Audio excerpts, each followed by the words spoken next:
What's going on, everybody? The Moot Points podcast. Thanks for coming by. I act like it's a neighborhood stop. Thanks for swinging. This week on the, or this week, whatever. This show, Khristian is hanging out. Khristian Lee. What up? Khristian Lee voice. Yes, at K Lee, whatever you want to call me. I changed my name. He's I do my underwear. So he's hanging because my brother still MIA out in Los Angeles auditioning for commercials and stuff. Where's Pat? He's out in L.A. Yeah, well, I mean, he lives there technically, but He's been in Atlanta for most of the better part of the last 6 months. He's whoring himself out in front of a camera, trying to get one to playing that sexual harassment game. Actually, that sounded awful. That is a horrible game to play. Being harassed. Maybe, I don't know. He's trying to get commercials and stuff. I think it's been going pretty well. He's been on Avail for a couple movies and a couple commercials. He gets all bummed out because he's like, I'm getting so close, and then at the last second I don't get it. And I'm like, well, I mean, it's better than not being close at all. It's horrible, actually, going through that process because I've done it. I have a couple of agents here that represent me on voice work, but also on the acting commercial side of things. Are you going out for stuff like that? Yeah, I do. I do. Right. I turn a bunch of stuff down these days just because I'm so busy, but and I'm sick of being typecasted. My agents think that I'm going to get casted for like a bodyguard or a security guard. And while I'm not like a teeny little dude, I see the guys they end up casting in these roles that I go audition for, and they're like 6'4", 270 shredded pounds, or not even shredded, just just huge. Well, to be a bodyguard, really, you just need to be a larger individual than everybody else. Unless you're just BA. I mean, you have the tattoos and stuff. You look kind of like you're. But I'm not. But I'm about 185, so I'm. I just. What would you rather play? Progressive dad with tattoos?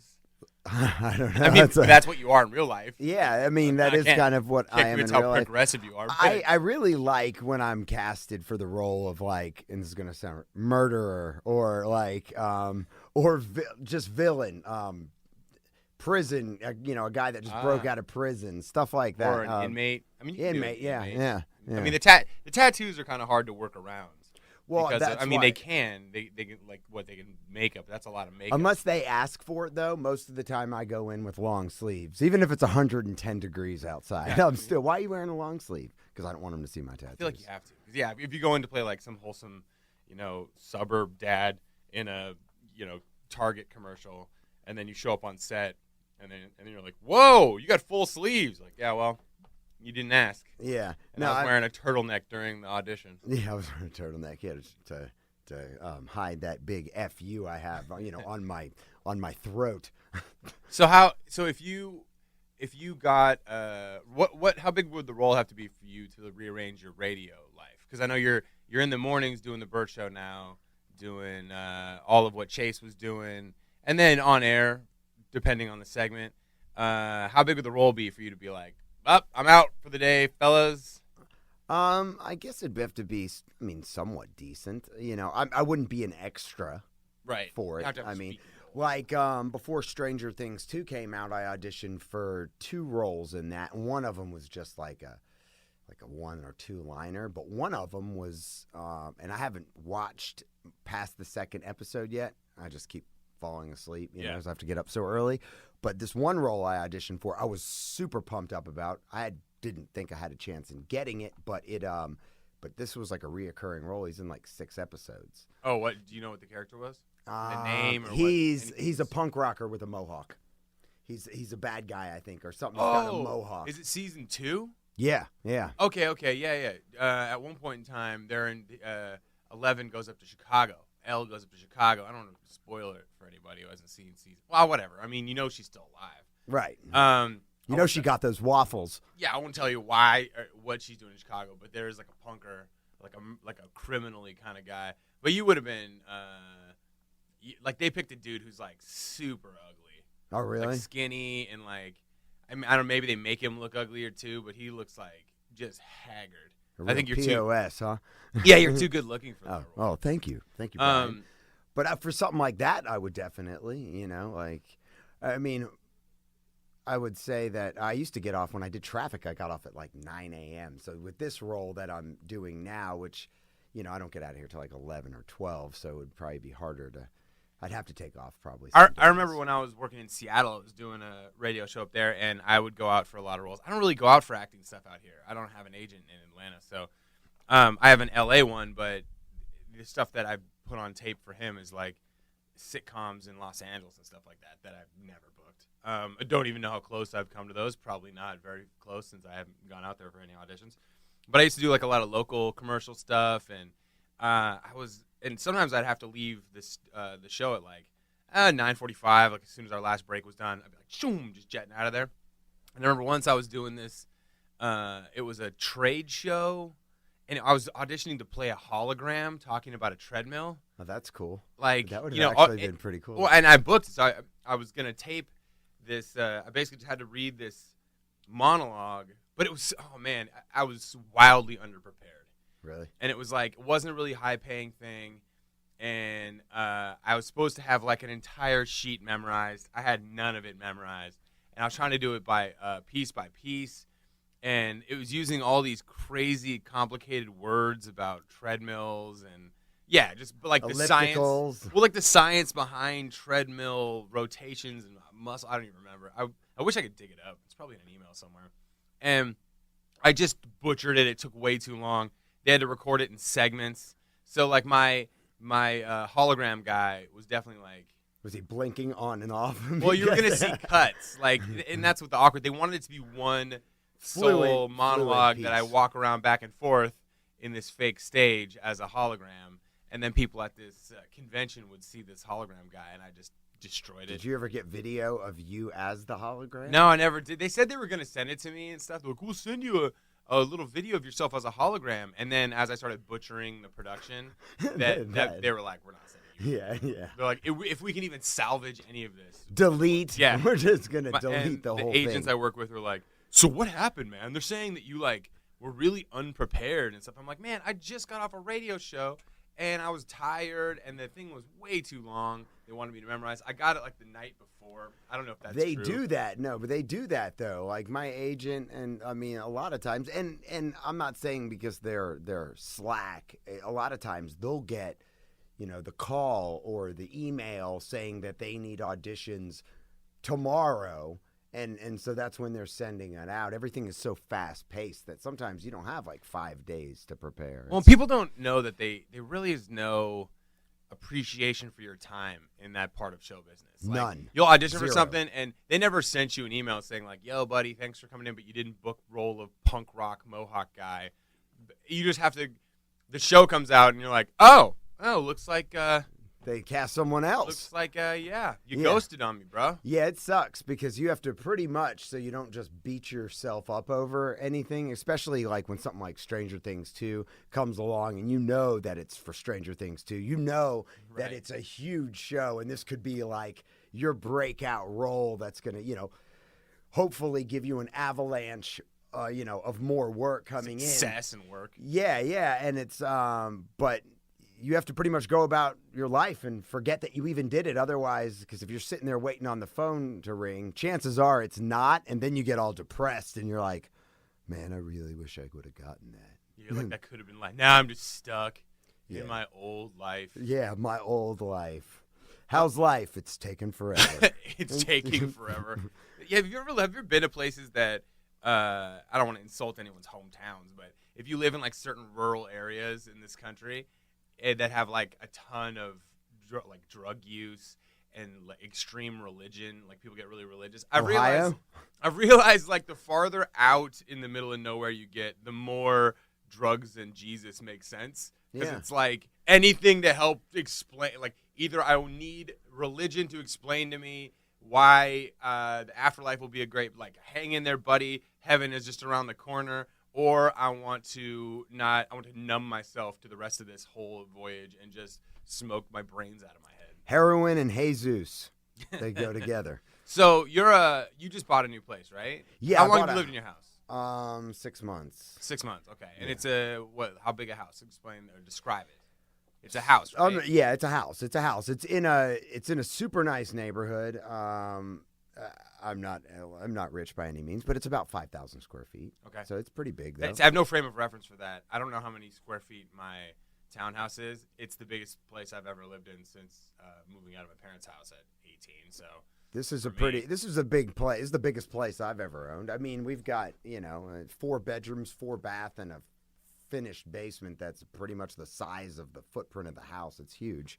And do you have like an HOA situation or a neighborhood community development? We do have a HOA, but ours is actually really, really cheap. It's only cost me like $500 a year, but which is what nothing. What do they do? Is there like cul-de-sac or? Well, I live at the back of the neighborhood in this huge cul-de-sac, and I'm like the house right in the middle. So as soon as you're coming down the street, and we got some good curb appeal. But the HOA pretty much. If there's stuff that needs to be fixed at the pool or the tennis courts, that $500 or however much your HOA fees are on a monthly basis, they pool all that money together. And, if they need to, take care of roads or anything, that's what they use the money for. I can't stand mine. They're awful. They just they send me letter after letter. Most of them suck. I don't understand why I got to repaint the stoop of my house because it's just like a fraction of a shade of a different color of taupe or I can't tell the difference between all these things anyway. It's just like a little bit got a yellow tint to it and everyone else has got tan. And I'm like, 1, how did you even notice that? And 2, who cares? Yeah. It's not, like no one is complaining that my house is a slight different shade. And then they're like, we're going to fine you in 10 days. I don't even know who I'm going to have to paint this thing. You're bringing down the value of your neighborhood, Brian. Fix your color, stoop. Well, I can't paint it myself. It's because it's a 3-story place. And they want me. I gotta paint the gutter and stuff too. It's like 40 feet up in the air. I gotta pay someone to bring a big old ladder down. It's enraging. Yeah, it sounds like you have a pretty big condo. Yeah, I mean it's 3 stories. It's got far more room than I've ever had, and that was important because at the time I bought it. My brother and I were basically sharing a 1-bedroom apartment. He was living on the couch. But he still sleeps on the couch, doesn't he? Yeah, he loves watching TV, man. He's one of those people who falls asleep watching TV. I can't do it. I can't do it. I love it. Yeah, my wife's like, she'll be like, can you please turn the TV off? I'm like, I'm watching it. Yeah. And then if I fall asleep, she's like, well, I can't sleep with the TV on. I'm like, well, then turn it off.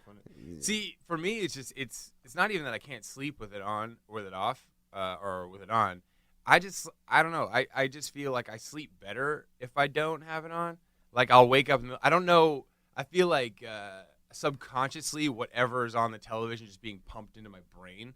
So I feel like I sleep weird or you're being programmed. Yeah, I don't know. I don't know what comes on in the middle of the night. Those late night infomercials. Right. I just wake up and I'm like, God, I just need an ab blaster. Right, I don't know why I need or one of those non-stick copper pans. Or you just bought like a set of 50 cheap knives that you would find at the gas station, that they're selling in the ones they can cut a shoe in half. Right, which I don't even know why the hell they're like, look, it can cut this shoe in half. Like, why do I need to? I just need this thing to cut a pork loin. Loin. Cut a shoe in half. That's so neat. I mean, it means nothing to me. Yeah. I'm sharp though, right? I'm starting to realize that I'm just I have no ability to do any maintenance. I don't know. I used to be really handy, and now I feel like I've done the same thing like I've done with technology, where when I was younger, I was so much more proficient with technology, and now that I'm a little bit older, it's like my computer freezes, and I'm like, well, turn it off, turn it on. I don't know how to fix that. I don't know how to use nothing. So I'd have a buddy come over and hang my TV for me. I just didn't want to screw that up. I can do that, but I'm pretty much in the same boat. I really have no interest in being spending Mr. Guy? Yeah, no, I don't. Some of the stuff, if I really focused on it, I could figure out and learn and teach myself how to do it. I just don't want to spend my time doing that, and it doesn't come. I just have no want. So it's when it comes to painting the house or even changing my front door lock. Actually, it's pretty funny. I had the engineer. We have a new engineer here named Brian, and he's really, really cool. But he came over the other day to help me with my studio. I got a recording studio that I've been building out in my basement. And I was like, hey, dude, while you're here, I've had this brand new door lock for 6 months. Can you swap it out? And he's like, and puts it all together in 2 seconds. I just don't want to do it. I had my buddy Greg come over last night. And he hung my TV and then put these new light fixtures, these Edison bulb light fixtures in the hall, in my hallway downstairs and my hallway upstairs, because I had these just kind of cheesy looking lighting fixtures. Halogen. They were just cheesy lighting fixtures from they look like they're from the 90s, like smoked, like that smoky glass. Yeah. And I was like, man, this is not. These things are ugly. Not my style. And it reminded me like a couple weeks ago. I didn't use my dishwasher for like, I'm going to say 2 weeks because I thought it was broken. I kept like shutting it and like trying to turn it. Light would be on and I'd hit the button and it'd make noise for like 2 seconds and it'd stop. And so then I was hand washing everything and I was like, this is just obnoxious that I'm having to do all this stuff and like dishes are stacking up all crazy. And I was I made an appointment for $75 to have somebody come out and do like an assessment of the washing appliance doctor dishwasher. Yeah, because he was either gonna fix it or I was have to get a new one. I think it was under warranty or something like that. And he comes out and I'm like, yeah, man, it just won't work like at the light. And the dude just shut it all the way and turned it on. It wasn't it wasn't getting both clicks. It was getting like one click and just enough to like you could hear some sound going, but then it wasn't getting that lock so that it was like water seal. So otherwise, you have to get that second click so it like actually locks in. Otherwise, water's gonna come spraying out all over the side. And I was like, man, you're such a moron. It felt terrible because it's just one of those things where you're like, man, I feel like this guy just took advantage of you. Well, there's no way. There's no way. I mean, he got $75, buddy. He's licking his lips. But I feel like he just there's no way he walks out of there not laughing his ass off at me. Telling his buddies, like, you're never going to believe what this guy thought his dishwasher was broken. He just didn't shut it all the way. What a moron. Fastest money I made all day. Yeah, I just like, when you lose your man card, I hate that phrase, but when you lose your man card, it's something you're like, man, I just gave that away. I did not even come close to anything resembling like a dude activity at all. I just kind of was like, oh, there you go. Yeah, I've been there, though, because, I mean, sometimes I'm like, I don't know what's wrong with it. I just don't, but there again, you didn't sit there and spend 30 minutes trying. No, right. I put zero effort into that. Exactly. I was like, must be broken. Yeah. Looks like I'm going to have to call a specialist to come in here. Right. It just worries me, though, because I know that's just the tip of the iceberg. I feel like in the next, year, I'm just going to be dumping so much money into just having someone come over and, like, just shut the dishwasher all the way. Yeah. So I wanted to ask you about something. Do you have any guns? Are you a gun guy? I've had guns. I don't have one right now. I'm pretty much I've been a starving artist at points throughout my career. I've been like, man, I could use some money, and that's like $500 just sitting there. I don't have any plan on shooting somebody, so it's like I've had a few of them. But I don't have one now. Because we had the discussion on the Burt Show this week about guns, locked up guns in the house. Because Burt's ex-wife got a handgun, and she's got like the fancy gun lock where you have to, those are cool. Like Mission Impossible style, you use your fingerprint. Mm-hmm. And the debate was like safety. Is it safer to teach your kids how to handle a gun? So would you be opposed to having a gun in your house now because your son is what, 4? He's 5. 5. Your son's 5, and you have a little baby girl that's what, like 6 months old? No, she's like 16 months now. Oh, 16. 17 months. Yeah. Oh, man, time flies. Yeah, it flies fast. Yes, I would have a gun to answer your question. You have no problem having a gun? Yeah, locked up? I would just have it locked up. Exactly. I mean, like. Which is like the thing you pretty much have to do. I know you don't have to do it, but you really, really, really need to lock your guns up. Oh, yeah. I mean, you wouldn't want your, nosy kid, which your kid is going to get nosy. I don't care who you are. And they're just not nosy. It's curiosity. Yeah. I remember, like, when I was little, probably going through my parents' drawers. I don't know what I was looking for. Nudie magazines, man. Well, yeah, but I mean, just candy. I mean, just curious. Just She's going to the doctor's office. Stuff. They leave the room. I'm always sifting through their drawers. Well, maybe not this day and age because I kind of know what's in there, and I want nothing to do with any of it. Gloves. Yeah. Well, your parents, those things come in handy if you're a homeowner, for sure.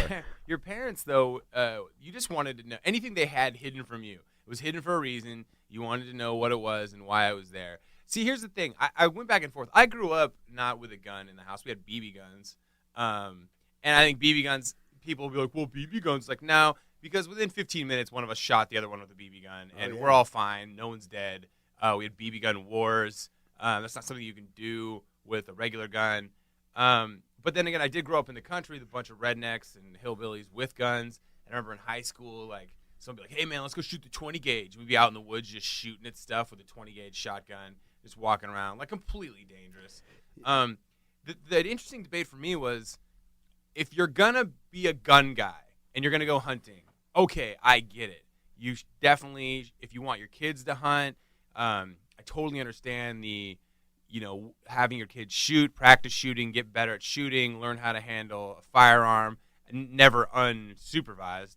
But if you're just someone who's going to have a gun in your house for protection, one, I think that's kind of a dangerous call anyway, simply because, unless you're someone who's going to go practice shooting all the time, the odds of you hitting somebody, your best bet is that your best goal, if you have a gun, is to pull it out and have someone freak out and run, like some burglar. But if you don't practice shooting all the time, the odds of you being able to hit somebody at close range is still way more difficult than people think. Not if you have a shotgun.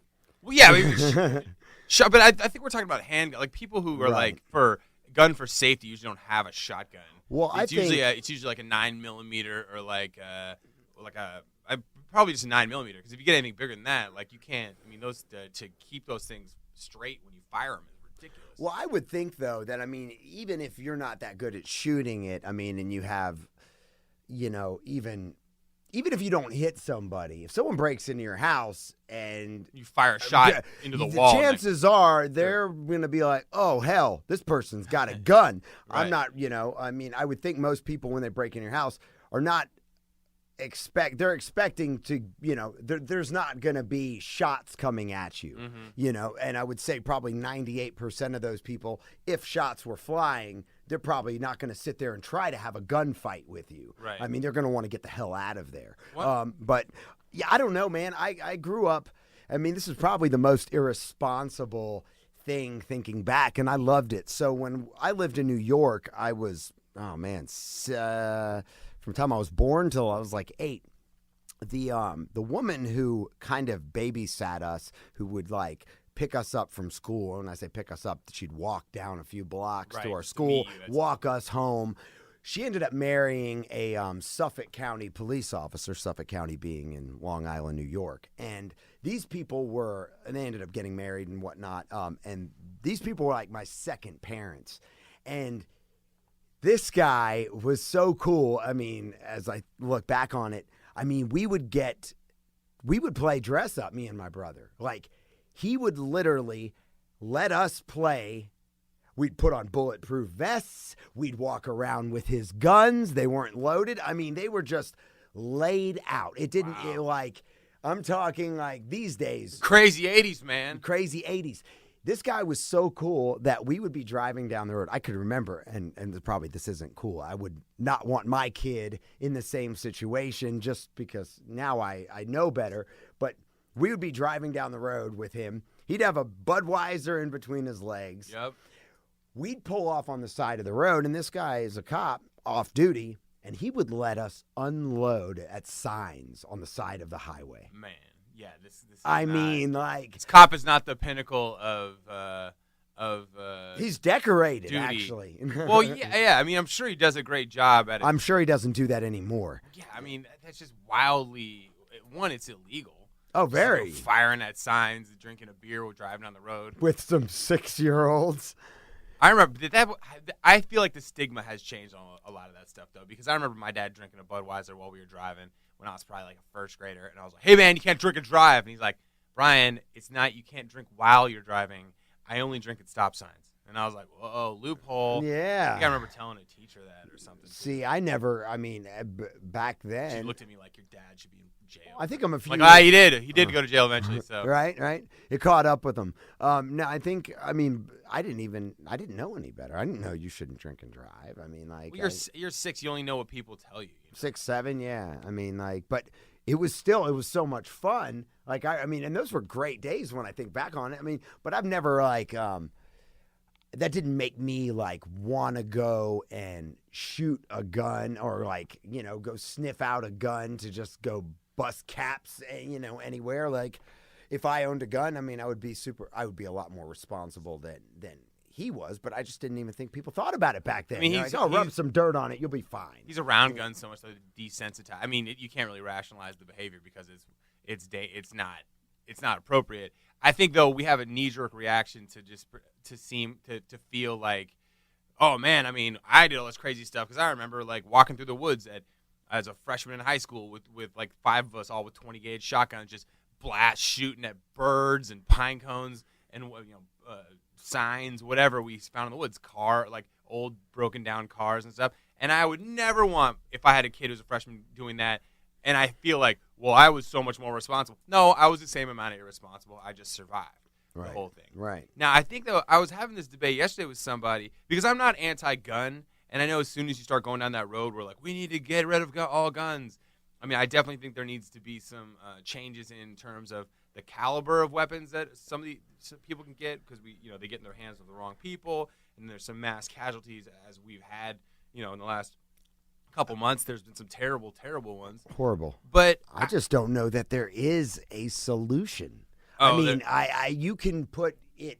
You could make it as tight as possible. Say you can't get those weapons because you're, whatever, and people are still going to get them. Well, I think that you're right. You can't stop people from shooting people because No. crazy people they'll get a gun eventually. I think what you can do, it's a trickle down. You can slowly start doing your best to remove high caliber. And I know people Semi-automatic, these it's more just butt stocks or whatever they're called. the bump stocks. Yeah, bump I mean stocks those just allow anything that allows more shooting and more rapid shooting in a shorter amount of time. I think is dangerous because when that gets into the wrong hands, then you've got a situation where someone who was going to kill people can do it at a faster clip. Right, and take out as many people as possible in such a short amount of time. With no thought process involved. I mean, there's no thought process involved. I mean, there is. It's all terrible thoughts, but it's all premeditated. So my debate though is that if you're just going to be someone who's going to have a handgun and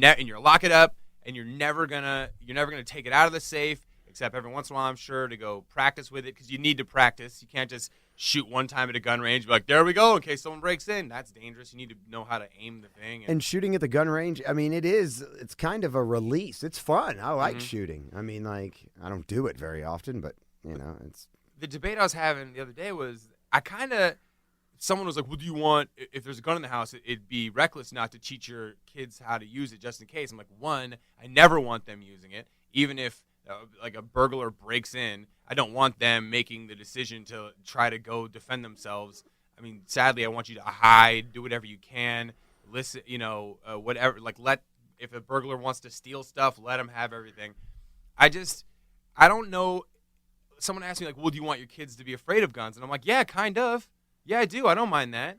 If I'm not going to be a household that has a gun, which I'm not, I'm not a huge fan of them. You let everyone do what they want, but I kind of don't mind if my kids are scared of guns. Guns are scary. I mean, they can kill you. They can kill other people. Now, if you're trained, and I know some of you probably disagree with that, but I mean, they can be scary. I don't want my kids having like just enough of an experience with guns to have a false confidence that they know how to use them. Or like, let's say they're at their friend's house. Their friend's like, oh, my dad has a gun. And they're like, oh, I've shot a gun before. Right. One time. Like, I don't need you using that self-confidence and your poor judgment because you're just a kid and hurting yourself. I want you to be like, guns are dangerous, man. And then until you're 18, and then when you're 18, man, you can make the decision to go to gun ranges and learn about guns and shoot guns and have, like you said, the cathartic release. You can someday have a gun in your house. You can even go hunting. Right. I'm totally fine with all those things. But until you're a grown-up with a grown-up brain, not that says a lot about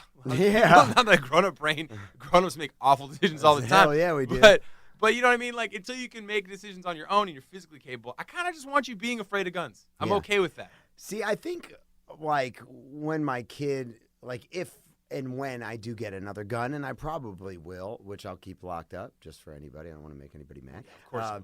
But I think when he's older, I mean, because I remember not just that time in New York, but my step uncle is he's a gun dealer, or he's retired now in Indiana. And I mean, this guy used to have like M16s with grenade launchers, and we've gone and shot with him. And when I was like 10, 11, and I mean, I never had a false. And I've been around at my friends' houses where someone pulls out a gun, and and it's where like what you just said. Well, I've shot a gun before, and I think I'm experienced or whatever.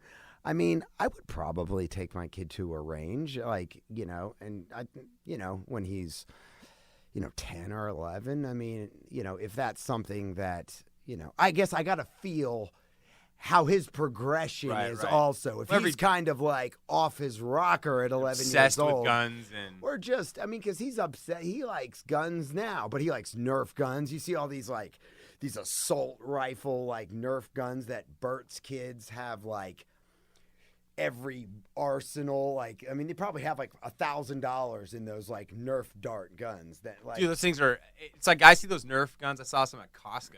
Oh yeah, yesterday. They're awesome. And I was like, dude, is Nerf know something we don't? Are they preparing our kids for Armageddon style fighting? Because they had clips. I bought a couple lasers. They have lasers. They have some that have lasers and flashlights. The Nerf game has changed. I should walk it back a little bit. I don't want my kids to have an irrational fear of guns. I don't want them to be to see a gun and run for their life screaming. I want them to have a healthy fear and respect of what a gun is and what it can do in the hands of the wrong person, whether on purpose or on accident. You could just pistol whip them once and never give them a healthy fear. And I had just joking. Some woman commented on Facebook and she said I wish my parents would have helped me shoot guns. I don't know why I'm mimicking her like this. She's probably a very nice person. But she said I wish my parents would have exposed me to guns because now I'm terrified of guns. And the fear builds over time, and it gets bigger over time. Well, I don't agree with that necessarily, and I don't think because your lack of gun experience gives you a gun phobia. But here's why I think that is not really a problem. You, as an adult, you can make the decision and take the steps to be less afraid of guns. You can go to gun ranges. You can learn about guns. You don't have to get one, but you put yourself in positions where you can learn more about them. With a kid, and I'm probably being overprotective because, like you said, you didn't have a false confidence when it comes to guns. But I feel like if you're going to teach your kids to shoot, you got to do it regularly because that one-time gun safety course is, 3 years removed is not going to be nearly as effective as if they were, repeatedly shooting guns. Right. We used to, my grandparents were co-owners of a gun range in San Diego or a duck club. Which I thought was so stupid. A duck club. Well, the duck hunting club, and I just their hunting was such a California wussy ass they had all these ducks. Welcome to the duck club. It's just so cheesy. They had all these ducks, and they were in a duck barn, right? Oh, God. And then they had a pond that was 4 or 3 miles away on the property, and they would turn. And if you wanted to hunt, you could go sit in the duck blinds, and then they'd release 50 ducks. And the ducks would fly right through, it'd be storming the beaches of Normandy for these ducks. And then they'd be like, yeah, I got 6 today. That's not even fair, man. You got to go hunting. It's the part of the hunting that I understand is the tracking of it and right. And you're looking for it and you eat what you harvest and covering yourself in urine and trying to attract hiding the animal. from the deer falling on your stomach. I don't know. I'm painting it out to be a Rambo scene. Yeah, right. But then they just sit in the bushes and these poor ducks these ducks are lake time. And they're wait, where the hell is everybody? We're going for a dip. I just thought it was such a if you're gonna duck hunt, do it not on a duck hunting club where they basically just walk the ducks up to you. Yeah. Hey, why don't you take out this one? Yeah, shoot it. We'll clean it for you. Yeah. No, I think actually not. I think letting, and especially I have a little girl that's only, like I said, 18 months now, or whatever a year and a half is. I can't ever keep track. Oh, Whatever, why do 12 people, and 6, 18 months. Is so, it? You can answer this question. Why do people do the month thing? I why don't. Can't we just... I can never get it right. My wife's always she's a year and a half. I'm I don't know. Is it because they grow so fast that the clothing sizes have to be different? Or? Well, yeah, my girl, okay, now that I just did the math, she's a little over 18 months, and she's in what's called a 3T, which is like what a 3-year-old would wear, typically. So she's a big girl. Oh yeah, she's oversized. Yeah. She's She's a huge bitch. No, I'm just playing. Yeah, right. Did you just call your daughter fat? No, she's not fat. She's just tall. She's just a big girl. No, she's gorgeous. But I You think can feel yourself getting nervous. No. No. I'm not saying she's big. She's just tall. She's a big girl. I call her big girl. I call her that to her face. But she doesn't understand everything I'm saying. Really can't put it into context. But I think but having like a 5-year-old boy, and I don't know how the girl is, he's all into superheroes, like fake guns. I mean, he's all into that. And so like I think if he's never exposed to the loud, intense power of, he's gonna, he could be like, if he gets around one, be like, oh, I got one of these at home, and that's, and it could be like he thinks it's gonna be like a fake one, and it isn't, right. And that's where, so I just kind of think that, having him exposed and hearing that up close, that because it's scary. You won't like you'll know the difference. He'd probably be grasping onto me if he heard that in like real time, because he'd be scared as hell. So I think that them never being exposed, especially from a boy. I mean, I don't know how my little girl's going to be unless she's like a big tomboy. I think that that exposure is good. I mean, it'll build a healthy fear. I can see the argument both directions. I think it just comes down to personal choice, but ultimately, you have to just realize that kids are dumb. Even your smartest kid is still dumber than most adults, and their judgment is they don't understand consequences as well physically and emotionally. So you just got to be careful that they're not going to look at a gun like, oh, the consequence of this could be, jail time, like those kids who like find a gun and bring it to school, and it goes off in their backpack or something. Which I always find like if that's your parents' gun, I mean, like your parents need to do some like time for that, man. You can't just leave a loaded handgun out in a place where your 7-year-old can bring it to their first grade class and it's locked, loaded, and ready to go. So as soon as you drop your backpack on the ground, it fires off. Speaking of, and this is a great story of irresponsible idiot adults. So, 6-7 years ago, right before I started in radio, I was working just on the weekends at the W Hotel. So, and I was like a welcome ambassador, so I would valet, concierge. I kind of was like, I did anything the guests needed. Right. And so this African-American gentleman checks in with his girlfriend. I park their car. I, walk I roll their luggage up with them. We get in the elevator, and the stupid asshole drops a gun. It hits the floor in the elevator. Yeah. And just clink, clink, clink. And we're just like, oh. Did it fall out of his pants? Yeah. But it like smacked the ground. I'm like surprised it didn't go off. And then his girlfriend's like, "You are the biggest, effing idiot I've ever seen." And I'm just like, yeah, like how many times has someone dropped a gun and it's gone off? And it was a revolver too. Yeah, you sit there with one of those situations where, I mean, if it goes off at all in the elevator. Oh man, I mean, like if it hits somebody, okay, that's terrible. It's awful, but the sound alone, just like blow your eardrums out. Probably make your ears bleed. I want to ask you this real quick before we get out of here. So, you have a daughter. Has your perspective changed on a lot of issues? Because I know, and I don't know. I don't have any kids, but I know that when people say when they have a daughter, they become more sensitive to certain things. For example, let's look at like Louis C.K. and sexual harassment, and not even so much the harassment. I mean, maybe the harassment because of, but more specifically, like the deviant style type of like Louis C.K. like behavior. Cornering girls and pulling his junk out and wanting to masturbate in front of girls. Does it change to you from being like? So they talk about rape culture, right? Which I know we all guys have a tendency to like knee-jerk freak out about because it's got the R word in it, and I'm like, no rape culture. I never learned rape was okay, which that's not what it means. No. What it means is the culture of entertainment where like, oh yeah, just a bunch of guys playing grab ass around the pool, or like take this for example.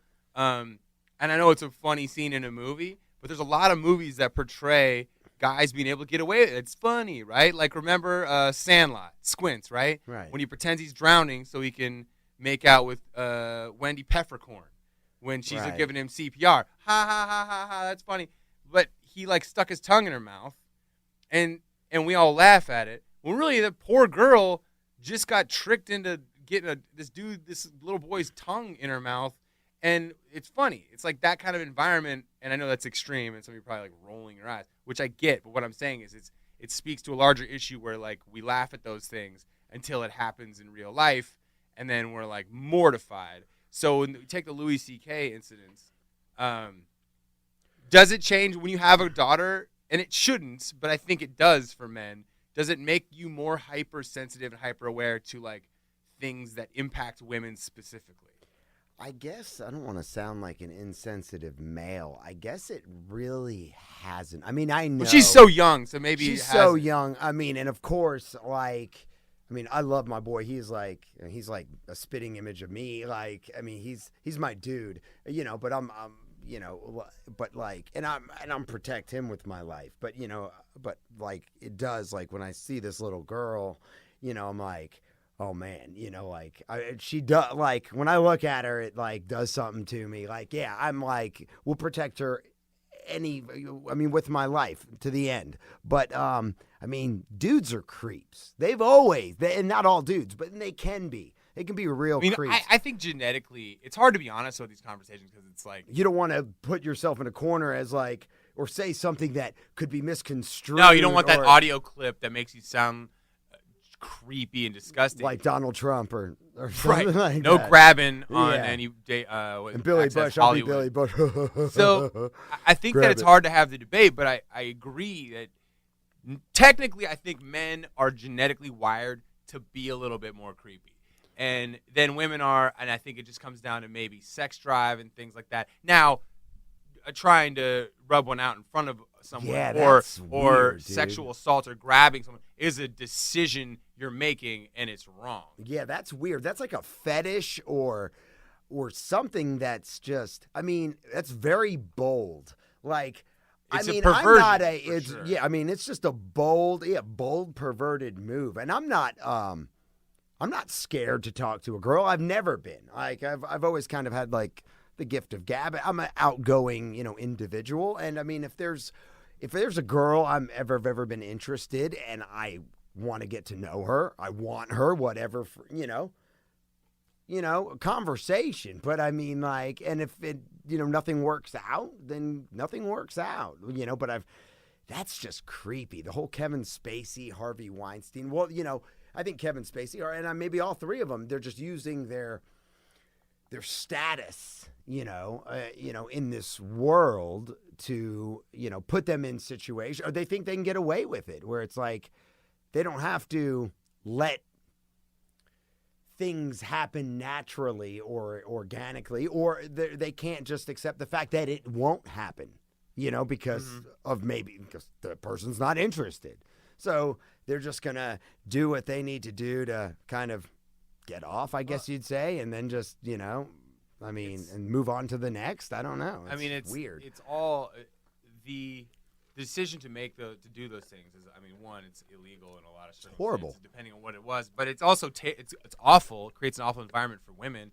It sucks that they've had to put up with that for so long. Or men, Kevin Spacey. Yeah, 100%. I find it funny though that the first thing people go to when they are trying to defend themselves is like, I have a daughter, as a father, as a this, or I could never see this. But it's like, why does it take you having to have a daughter in a lot of the circumstances to be more sensitive to those things? You have a mother, you have a wife or girlfriend, you have women in your life, and I think that one, we have a tough time as men hearing women talk about their experiences being victims of these things and not taking it personal when it comes to like the sexual harassment and like jokes and things like that. Not assault and sexual assault and rape and stuff. That's completely in a different area of discussion. But I think that we have a tendency to go, nah, man, I don't know anything about that. Like, no, like guys don't do that. And it kind of, it's instead of doing that and immediately going like, oh, I've never seen that. I've never this, I've never that. Just go, that's terrible. Like, I'm trying to understand your experience and do what I can to stop it from happening. And I think that probably over time when your daughter, I bet it'll be the first time you drop your daughter off at school and some little boy's like flirting with her, and you're like, all right, nope, now I understand all of these things. Oh, I know. I mean, no, because I've already got that protective.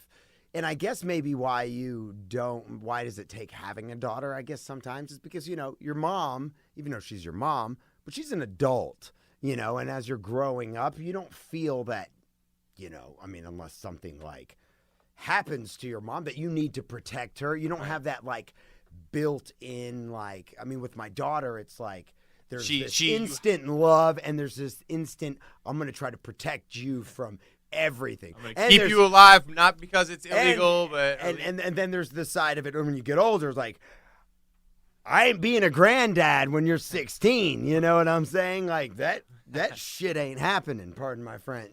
So there's like, because just because what complications, not saying that there's anything wrong with, these younger kids having kids. It's just, it's not like, no, it's not ideal. You don't want young kids having, man, you got to go live your life. I'm in my 30s. I don't have any kids yet. And a lot of the stuff I've done in my life, there'd be no shot at me ever being a comedian or being able to drop everything and try to be a broke entertainer forever if I had kids. Because you can't be like, nah, you're more of a roommate than a child now because I'm poor and we all are going to live on. Right. Yeah, I just think, but I don't know why it's kind of hard to explain, I guess, why, like, it might take you having a kid, but it doesn't matter. I think some of these guys, does Harvey Weinstein have a girl? I'm sure he's got kids. Yeah, he's got daughters. Right. So, it never stopped him from doing what he's done to exploit and abuse women or, Well, predators are predators. I think the important part is, like, I think as a man and as a woman, I think as, a human being, but I'll speak from the perspective of a man, I think it's good to kind of unpack those principles and those concepts of what rape culture is. And yeah, some of it may be, the Sandlot example may be a little bit extreme, but it is in that area of, growing up in a time when we'd laugh at those kinds of things and like, yeah, the boys just running around chasing girls, kind of thing. Just being more sensitive to it versus, and I'm a comedian and it's like, oh, don't be so sensitive. You want to yell at people, but it's also like sometimes you need to sit back and go, well, is there a reason they're being sensitive? And do I find it ridiculous? Sure. I had a thing on Facebook the other day. I did a joke about 50 Shades Freed because Anastasia is wearing a white dress and veil. And I'm like she's trying to act like we didn't see what she was doing with a wiffle ball bat in the red room. You know what I'm saying? What was she doing with a wiffle ball bat now? Some sort of Did I miss something? No. And some lady was like, well, I was 9 months pregnant. I don't need to do her voice like that, too. Right. Well, I was 9 months pregnant. I wore a white dress. Like, clearly, like, the connotation is I wasn't pure and a virgin either. And I'm like, it's just a joke. Right. It's just a joke. I was watching the trailer, and I thought it was funny. Yeah. But I think people need to – there's a, like, don't be so sensitive. But also, when people are being sensitive, I don't know, take a look. See if where the root of what they're coming at you is from. I was listening to Howard Stern yesterday, and he had Gary Busey on. And this was just yesterday, so it wasn't like a replay. And he brought up, like what's going on with Hollywood with Kevin Spacey to him. And, Gary Busey's a little off his rocker, but he is a super talented dude. And he, just hearing that guy's whole story, you're like, damn, he's done so much. But he was talking about the culture in Hollywood, and he was like, this is a cleansing pretty much across the board. He was like, not only for Hollywood, but it's going to cleanse. Because it's bringing, as it's doing, it's shedding light on all these, creepy-ass people doing creepy-ass things and wielding their power to silence people and create a terrible But this is not just going to affect Hollywood. It's going to affect the hospitals. It's going to affect any work environment. Right. Because people are not going to be able to get away with that crap anymore. Yeah, it's going to be, it's giving everybody a voice. So it's kind of like a cleansing across the board. And I was like, he just, the way he put it, it was very well said. Yeah, I've seen a couple tweets about it where, people are like, well, tough time to be a guy right now, right? And it's like, oh, as tough as it has been in the last, I don't know, forever to be a woman. Yeah, right. I mean, it's been as don't be a creep and it won't be tough. Right. As crazy as these stories are, I mean, you just watch like Game of Thrones and stuff. You know? Oh, Like, God. all they do is kill and rape. Actually, it's the complete opposite. It's the best time to be a guy if you're not a freaking creep, Yeah. because you'll shine like a diamond. I mean, all like, you gotta do is not say and do creepy things and be violate appropriate. Yeah. women's rights. Yeah.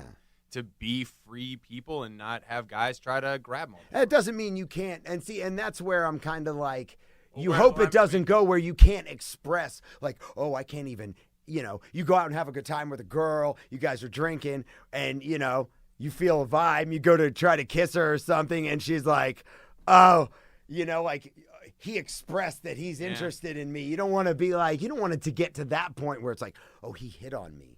I mean, like, even harass her.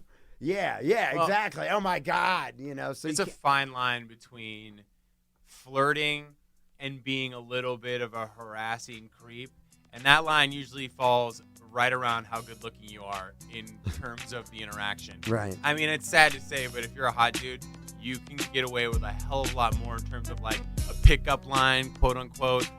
I mean, if you're an ugly dude, advance, if you're an ugly dude, if you just shoot a girl, look, she's like, stop looking at me, weirdo. Serial killer.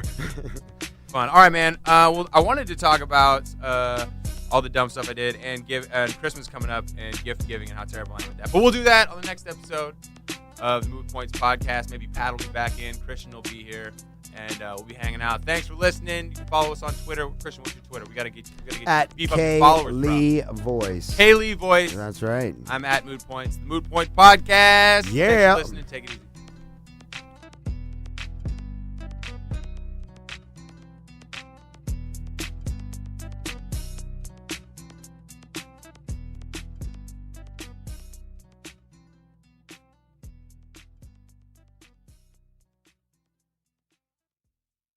Let's be honest, there are tons of ways to send money back home, and every company promises me the same things: good rates and safe transfers. That's why it can be overwhelming to choose a new way to send money. I switched to Remitly because I can track my money every step of the way, which means I know exactly when my mom will get her money. And with their extensive payment network, my mom can receive her money in a way that is more convenient and safe for her. You should check it out. Go to Remitly.com or download their app to get started. Remitly Inc. is a licensed money transmitter by the state of New York, California, Massachusetts, and other states.